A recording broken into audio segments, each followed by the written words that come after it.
มาแล้วเด้อสายเอฟจัดไป2 แต้มเลย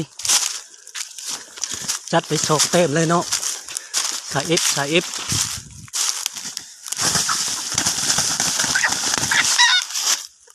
เจอสายเอฟ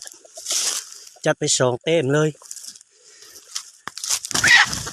ไก่อ่อนไก่แก่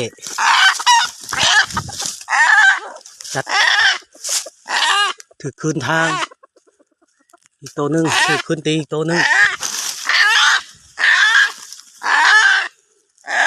มานนะเด้อพ่อเด้อดูสายเอฟเข่า2 ตัวเลยเนาะมานลายมากละมาน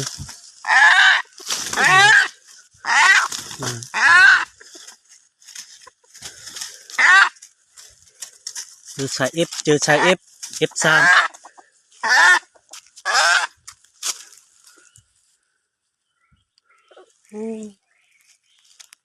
มาลาย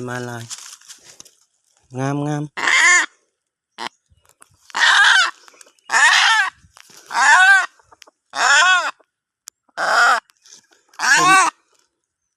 ตัวแม่กับเขาเด้อบินไปก่อน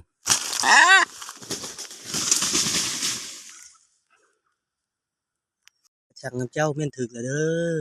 คืนทางจัดไป2 แต้มเลย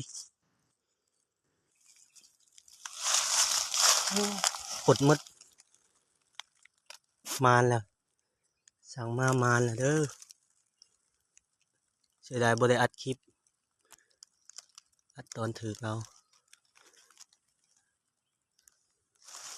จัดไป2 แต้มเลยไก่ค่อยลูกพ่อ